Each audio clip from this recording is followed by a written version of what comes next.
नमस्कार दोस्तों, स्वागत है आपका इस नई वीडियो में। आज हम बताएंगे कि रहस्य व रोमांच से भरी है ओशो और आनंद शीला की कहानी। एंड जाने अनसुनी बातें। शीला ने ओशो और अपने रिश्ते के बारे में स्पष्ट कहा कि यह रिश्ता न तो गुरु और शिष्या की तरह का था और न ही उसमें कुछ भी गलत था। प्रेम के रिश्ते की बुनियाद न तो अध्यात्म था और न ही सेक्स, यह तो कुछ और ही था। वीडियो आगे शुरू होने से पहले आप हमारे चैनल को सब्सक्राइब कर लीजिए प्लीज, और वीडियो के एंड तक जरूर बने रहिएगा। तो चलिए आगे वीडियो शुरू करते हैं। ओशो एक ऐसा नाम है जिसने जीवन की नई परिभाषा गढ़ दी। ओशो ने धर्म से आगे की बात बड़े की सरल तरीके से की और पूरी दुनिया को नया अर्थ दिया। मध्य प्रदेश के में 11 दिसंबर को जन्मे ओशो का असली नाम रजनीश चंद्र मोहन था।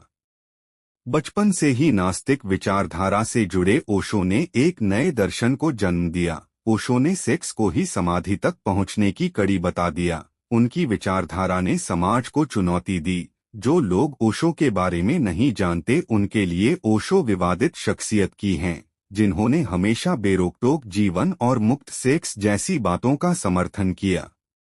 ओशो के विचारों को लेकर विवाद भी हुए, लेकिन बावजूद इसके लोगों ने पूरी दुनिया के लोगों को प्रभावित किया। भारत में रहते हुए ओशो ने रायपुर विश्वविद्यालय, जबलपुर यूनिवर्सिटी, मुंबई और पूना में कार्य किया। धीरे धीरे ओशो की ख्याति बढ़ने लगी और उनके अनुयायियों में विदेशियों की संख्या में खूब इजाफा हुआ। 1980 के दशक में ओशो अमेरिका चले गए और वहां रजनीशपुरम की स्थापना की। ओशो की कहानी आज भी पूरी दुनिया के लोगों को सम्मोहित करती है। आज भी ओशो से जुड़े कई रहस्य हैं जिनको लेकर चर्चा भी होती है।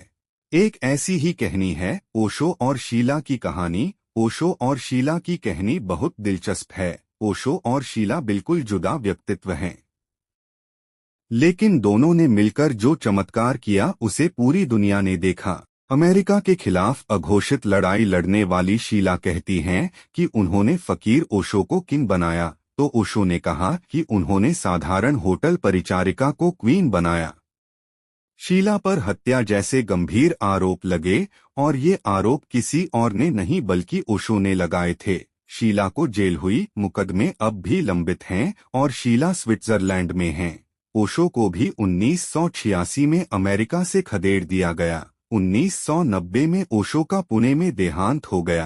कहा तो ये भी गया कि अमेरिका ने ओशो के खिलाफ साजिश रची थी और उन्हें जहर देकर मारा गया था। वहीं शीला कहती हैं कि अमेरिका ने नहीं, ओशो को ओशो ने ही मारा और वह ओशो को मरने देना नहीं चाहती थीं। वडोदरा से निकलकर 18 साल की उम्र में शीला पढ़ाई करने अमेरिका चली गईं। वहीं पर शादी की और 1972 में पति के साथ वापस भारत आ गईं। आध्यात्मिक अध्ययन की तलाश में दोनों ओशो के आश्रम पहुंचे और उनके शिष्य बन गए। शीला बताती हैं कि जब वह पहली बार भगवान रजनीश ओशो से मिली तो उन्होंने उनके सिर पर हाथ रखा। उसी वक्त शीला को लगा कि उनकी जिंदगी का मकसद पूरा हो गया है। इसी बीच शीला के पति का देहांत हो गया और वे ओशो के और करीब आ गईं। 1981 में शीला रजनीश की निजी सचिव बन गईं। सचिव बनने के बाद शीला ने ओशो को इस बात के लिए मना लिया कि वह अपना आश्रम अमेरिका में शिफ्ट कर लें। शीला बताती हैं कि पूरे आश्रम का संचालन उनके जिम्मे था। ओशो उसमें कोई दखल नहीं देते थे। फिर एक समय ऐसा आया जब आश्रम में बढ़ते सन्यासियों की वजह से अमेरिकी सरकार के माथे पर बल पड़ने शुरू हो गए। एक इंटरव्यू के दौरान ओशो को किसने मारा, इस सवाल का जवाब देते हुए शीला ने कहा कि उसी ने जिससे मैं उन्हें बचाना चाहती थी। डॉक्टर देवराज उर्फ अमृतो के साथ उनकी बढ़ती रिलेशनशिप पर मुझे ऐतराज था। शीला ने कहा कि डॉक्टर देवराज ड्रग का अधिक डोज देकर ओशो को गुलाम बना चुका था। वह तिल तिल कर मर रहे थे। मैं उन्हें इस तरह मरने देना नहीं चाहती थी। शीला ने बताया कि उन लोगों के प्रति मेरा विरोध ही ओशो और उनके बीच के अलगाव का कारण बना। ओरेगॉन, अमेरिका में 64,000 हेक्टेयर में फैले रजनीशपुरम, जिसमें दुनिया भर के हजारों उच्च शिक्षित, पेशेवर और धनकुबेर ओशो के चरणों में पड़े रहते थे।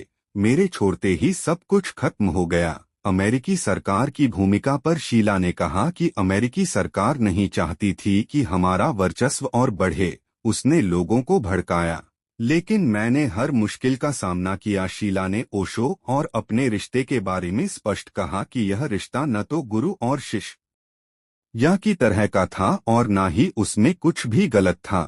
मेरे पिता ओशो के करीब थे।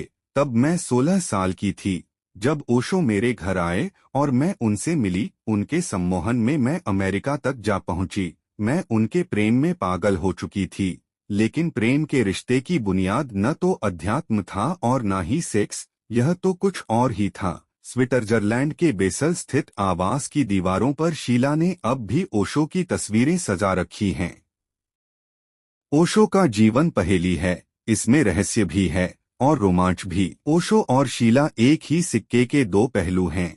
शीला को जाने बिना ओशो का समझ पानी मुमकिन नहीं है। ओशो और शीला के रिश्ते की इसी केमिस्ट्री को लेकर चर्चा अब फिल्म जगत में भई हो रही है। शीला के जीवन पर फिल्म और सीरीज बनने जा रही है और इसी कारण ये नाम एक बार फिर चर्चा में आ गए हैं। ओशो के बारे में अनसुनी बातें। ओशो के बारे में कई बातें हैं जो बेहद रोचक हैं। कहते हैं कि जब ओशो पैदा हुए थे तो वो 3 दिन तक न तो हंसे थे और न ही रोए थे। शुरू से कुछ नया जानने की इच्छा ओशो के अंदर बेहद प्रबल थी। कहा जाता है कि ओशो 12 साल की उम्र में रात के वक्त श्मशान जाते थे। वो ये पता करना चाहते थे कि आखिर इंसान मरने के बाद कहाँ जाता है। ओशो पढ़ने लिखने के शौकीन थे। एक दिन में 3-3 किताबें पढ़ लेते थे। उन्हें जर्मनी, मार्क्स और भारतीय दर्शन से संबंधित किताबें पढ़ना सबसे ज्यादा पसंद था। ओशो के बचपन के बारे में एक दिलचस्प बात और कही जाती है कि वो नदी में नहाते वक्त अपने दोस्तों को पानी में डुबो देते थे, जिसकी वजह से उनका अपने मित्रों से बहुत झगड़ा होता था। वो कहते थे कि मैं यह देखना चाहता हूँ कि मरना क्या होता है। ओशो जिद्दी स्वभाव के थे। एक बार उन्होंने ये जिद पकड़ ली कि हाथी पर बैठकर ही स्कूल जाएंगे। ओशो की जिद के आगे उनके परिवार वाले भी हार गए और उन्हें हाथी मंगाना पड़ा था। ओशो ने अपने एक इंटरव्यू में कहा था कि वो 365 रोल्स रॉयस खरीदना चाहते थे, हालांकि उनके पास 90 रोल्स रॉयस कारें थीं। ओशो अपने इंटरव्यू में कई बार कहा कि वो अमीरों के गुरु हैं। जानकारी अगर अच्छी लगी तो आप हमारे चैनल को सब्सक्राइब कर दीजिए और कमेंट में बताना आप ओशो की वीडियो कितना अधिक पसंद करते हैं। वीडियो देखने के लिए आपका बहुत बहुत धन्यवाद।